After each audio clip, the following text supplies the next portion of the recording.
Previously on the High Risk Wrestling Podcast. Candice and Indy and Katana and Kata just feud for the championships because they work. They're all teams. They work.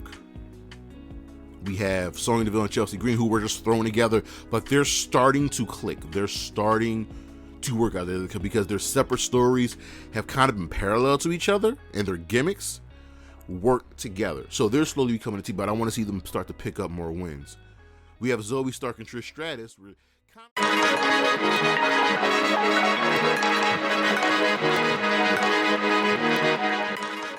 Good afternoon, good morning, good evening, everybody. Well, right now it's the evening.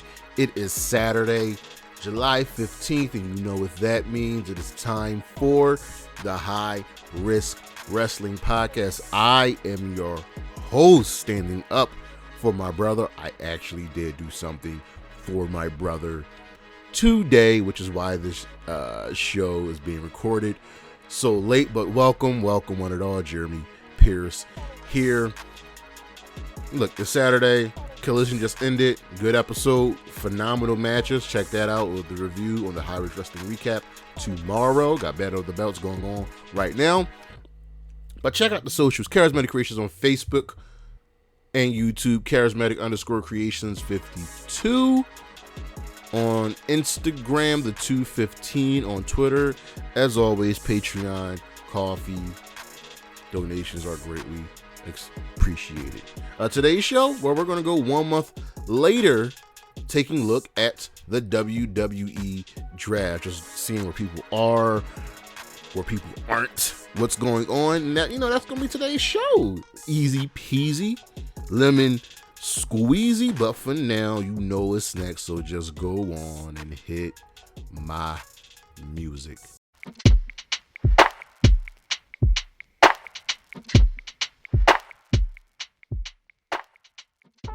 Since we are focusing on the draft and the rosters, well, you know, we got to take a quick look at our champions. So right now, we're going to give you the 5 best champions on the WWE right now.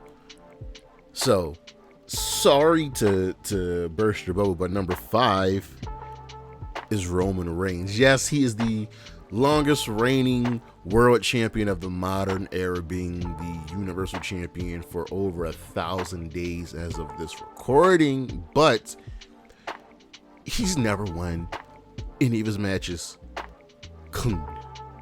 Think of all his defenses. Find me one match where he retained normally and he looked dominant. He hasn't. It's that simple. Still a great champion, just hasn't been a dominant champion. Unlike a lot of other people on this list, number 4, Seth Rollins is the current world heavyweight champion, being the inaugural world heavyweight champion. He's been a fighting champion and a defending champion, defending the championship, I believe, 3 or 4 times up to this point, and has retained and has looked great in these matches. He is going to help elevate the championship, hopefully to the point and to the level of Roman Reigns' championship. Number 3, Kevin Owens, Sami Zayn, the WWE Undisputed Tag Team Champions, defeating the Usos at WrestleMania in the main event of night 1 was great, and they've defended the championships and they've had great defenses. Now we're all expecting them to break up at some point, but right now I don't need it to happen because these two have been just awesome together. And we know that Kevin Owens is funny, but he's been funnier since teaming up with Sami. Number 2, Gunther. Listen, y'all. We're in this era of historic reigns in WWE. Gunther is going to end up becoming the longest reigning Intercontinental Champion of all time, and he has been dominant, He's shown, some slight weakness here and there, but he's been, again, dominant, and it's only going to elevate him further up the card, up into the main event scene. So when he does eventually challenge for a world championship, it's believable. And also, if you compare his matches to Roman's matches, Gunther just has some bangers, just outright bangers. And number one, Rhea Ripley, mommy. And listen, I don't know if y'all know this, Rhea is the leader of the Judgment Day. As mommy goes, everyone else goes, and she has just been awesome. She hasn't had some great feuds. We just had a little mini feud with Natalia going down. Looks like we're starting something up with Raquel Gonzalez. I wish it was someone else besides Raquel, but Rhea is just dominant. Like, in the way that Gunther's been dominant, she's been dominant, and she has just been an awesome champion. She has become the super major megastar, and I don't hate it. And the more Rhea succeeds, the better the WWE will be.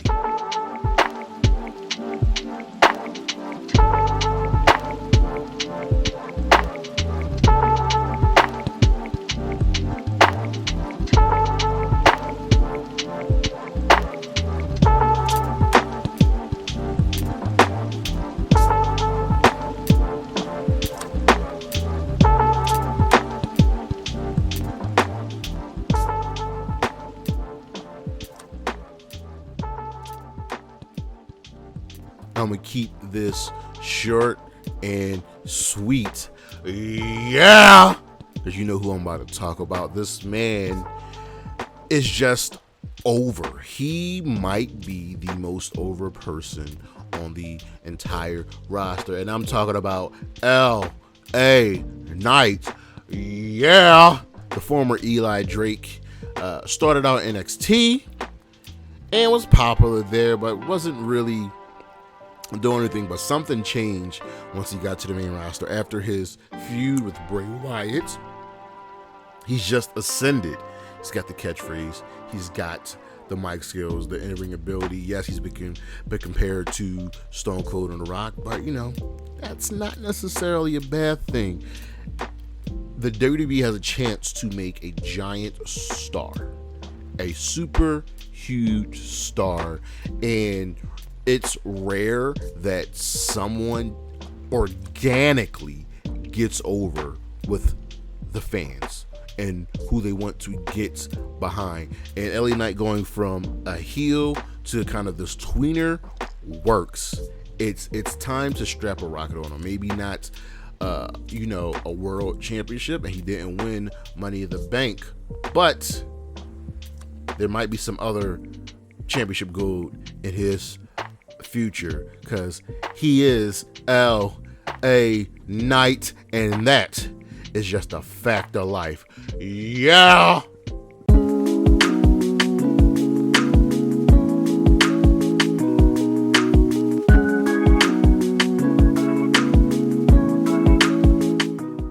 All right, so we're about a little over a month past the WWE draft. You know what the draft is about. The rosters get reordered, things get changed, people get called up, and it's meant to liven up things. It's meant to make things fresh, but has it really made things fresh? So essentially what I'm gonna do is I'm gonna just recap the draft from my last show that I did about the draft, and just go like, where are they now? Who has truly benefited from this list? So let's start with Monday Night Raw, right?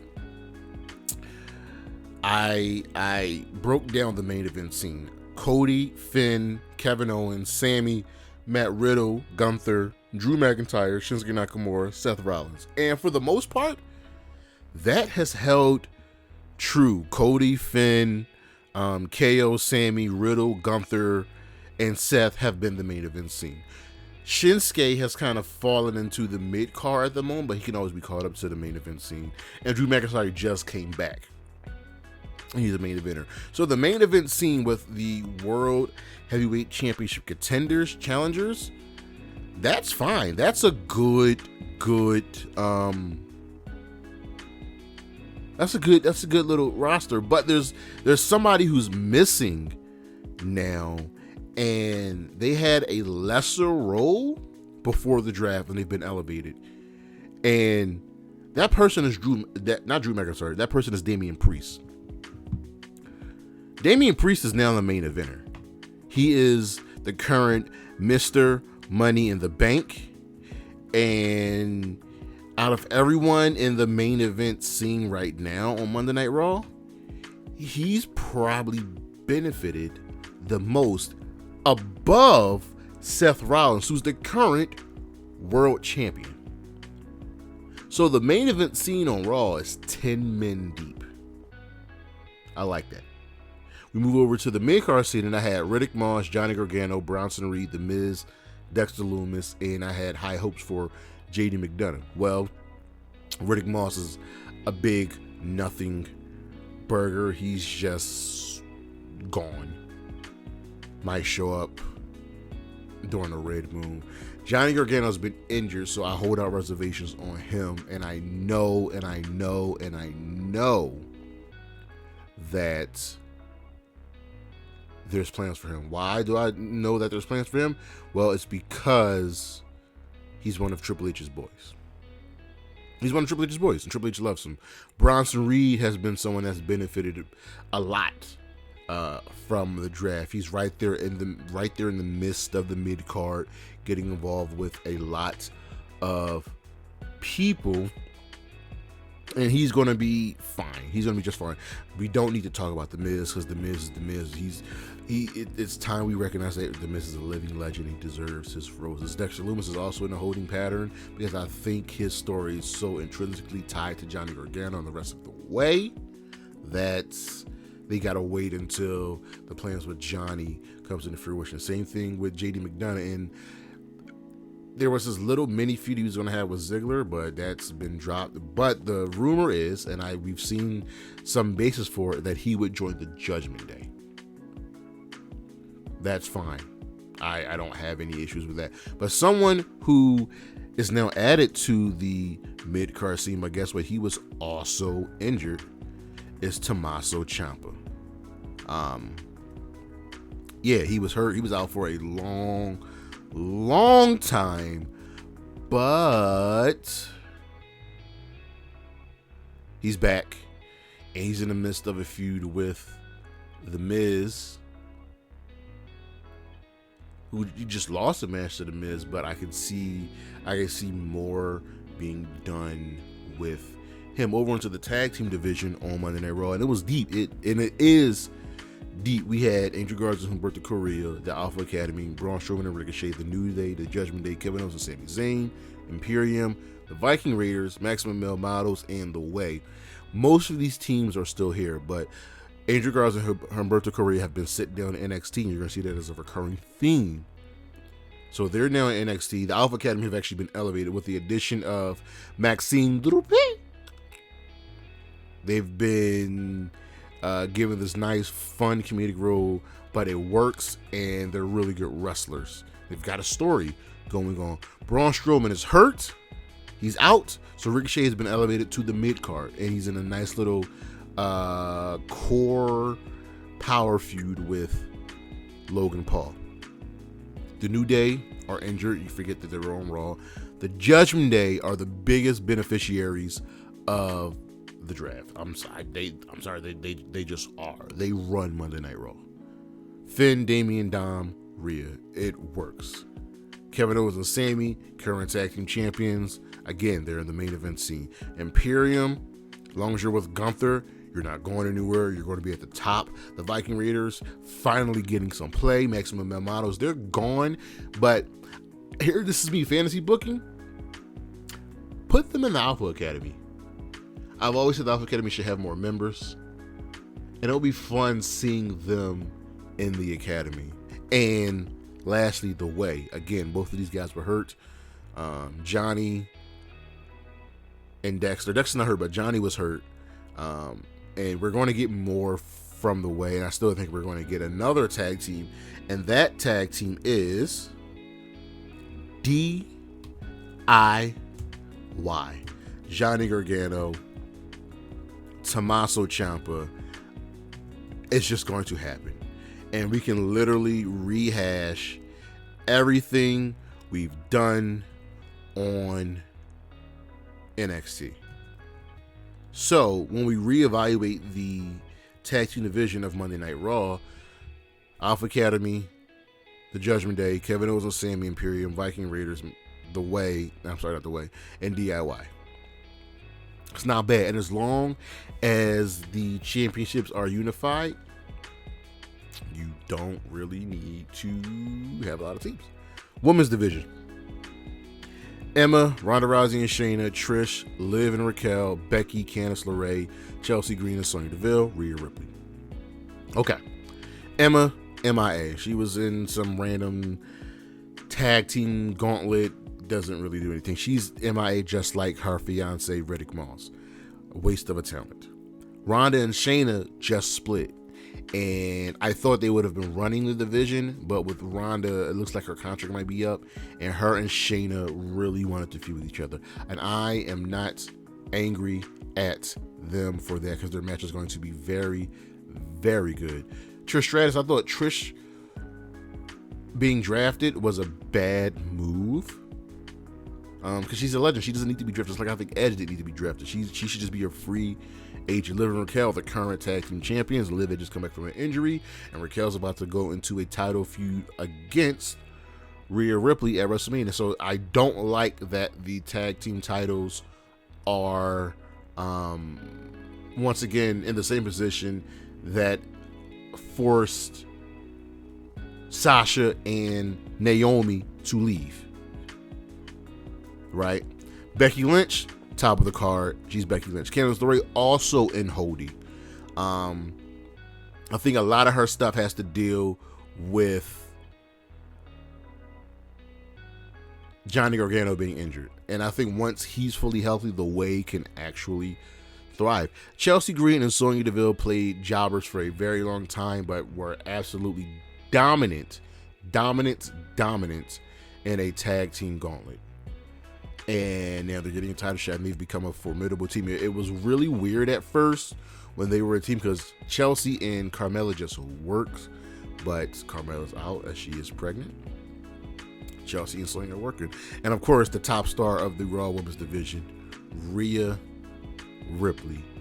Do I really need to say anything else about Rhea Ripley? Do I really need to dive more into Rhea Ripley? I don't.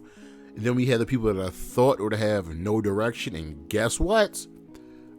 I was right. Kira Tozawa, nothing. Dana Brooke got sit down to NXT. Natalya is Natalya. She's the best of all time. I can fault no one for her not really being used, but she just had a banger of a match with Rhea. Apollo Crews, nothing. Tegan Knox, nothing. Xia Li, what? She still has a job? Same thing with Piper Niven and Nikki Cross. What? Nothing. It's. I was right. And it sucks when you're right about who is not going to be used, and that sucks. It just does. I'm sorry. It hurts me. It really did hurt me to be right about them. It sucks. And it's worse that it's mostly women. Out of the 8 here, 1, 2, 3, 4, 5, 6 women. 6. Actually, Apollo Crews got sit down to NXT and then got called back up. Like, I don't. And then the NXT call-ups. Remember, these people were actually drafted to Monday Night Raw. Odyssey Jones. What? Who remembers from getting drafted to Raw? Indus Sher have been on Raw, had some squash matches, and then just disappeared. And then they're getting vignettes saying that they're coming, but they were already on Raw. Katana Chase and Kaden Carter, I truly believe, will be the definitive team on the main roster for the women's tag team division. They got to take a back seat for now to Liv and Raquel, but they've been featured enough that I'm not scared or nervous about what's in store for them. Indy Hartwell, she's another person that's in holding. It's crazy to think that there are 1, 2, 3, 4 people who are so intrinsically tied together that they've got to wait until they're all healthy. And that's the way. Johnny, Dexter, Indy, Candace, and then throw in Ciampa. And Indy and Candace should be a tag team. Period. Over on SmackDown, the main event scene is a little bit smaller. Sheamus, Ray, AJ, Edge, Bobby Lashley, Roman Reigns. Nothing has changed except Lashley was gone for a minute, but now he's back. And we got the tease for something. We got a tease for something with him and the Street Profits. So I don't really have any qualms about the main event side of SmackDown, and no one's truly been elevated, with the exception of maybe Jey Uso. Mid-card scene is a little weird. Solo Sikoa, but he's tied into the biggest storyline of professional wrestling right now. Rick Boogs, who's MIA.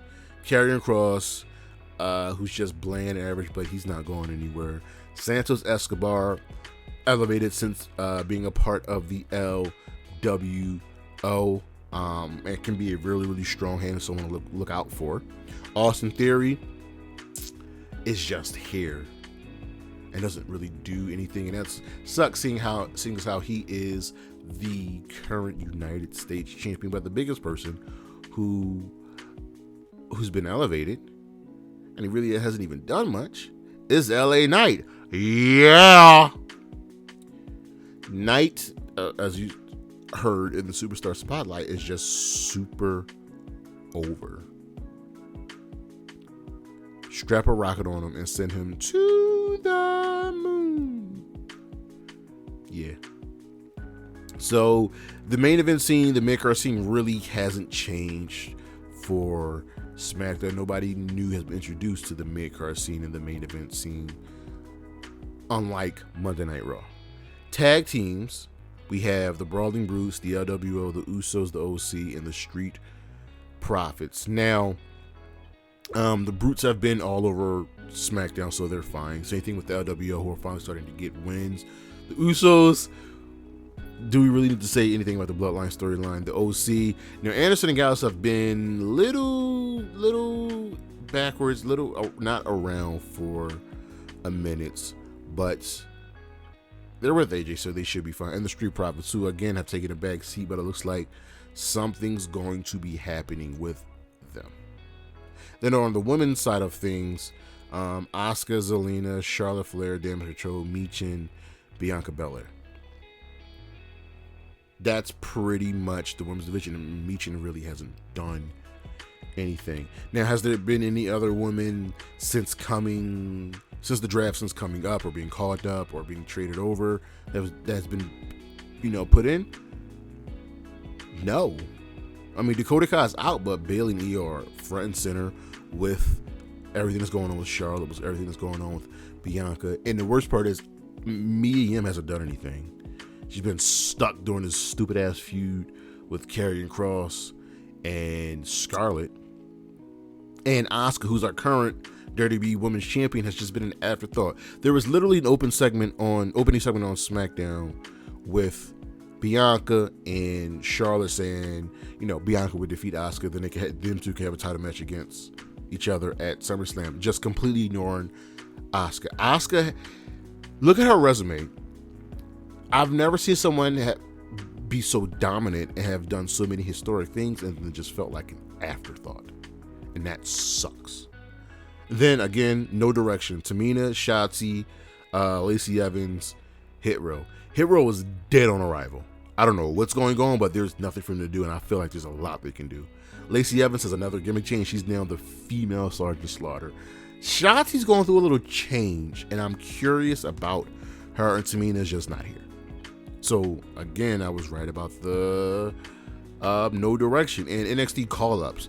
The NXT call-ups on the SmackDown side have been better than the Raw side, because on the NXT side, on the Raw side for NXT, really only Casey and Caden and Zoe Stark have been elevated. Zoe Stark's front and center, allied with Trish, feuding with Becky Lynch, and got a win against Becky Lynch. So they clearly have faith in Zoe Stark. So the NXT side on Raw hasn't been that great, but the NXT side on SmackDown has fared a little bit better. We have Grayson Waller, who is clearly planned for something. Got the feature match against Edge, is now going through some sort of beef with The Rock. So we're not worried about Grayson Waller. Alba Fyre and Isla Dawn lost the tag team championships, the NXT Women's Tag Team Champions in the unification match, and this completely disappeared. So that makes me just a little bit nervous. Just a little bit nervous about them because they're too good not to be used. Cameron Grimes was supposed to be in a feud with Baron Corbin, but that's just over and done with, and he's been pretty much MIA. And Pretty Deadly have been featured a lot. They're probably the biggest success story of all the NXT call-ups, next to Waller and Zoe Stark. And then we have our free agents. Most of them are Omos not doing anything. Ali is in NXT. Ziggler's not doing anything. Von Wagner is Von Wagner. Brock Lesnar, we don't need to worry about because it's Brock Lesnar. Baron Corbin's back in NXT. Zion Quinn, MIA. Elias, MIA. Shelton and Cedric have been, again, nowhere. So, the free agents book classing, I like. And I like the way that they've used it for people to go back and forth. But that's fine. I would like for us to find something to do for Elias and Shelton and Cedric, but they're free agents. Maybe we can finally get the Hurt Business back together. So a month after the draft, things seem fine, but there are so many people that are just gone, that have just disappeared, and that's not good. I'm a huge fan of Xia Li. She's done nothing. Tegan Knox, nothing. Piper Niven, gone.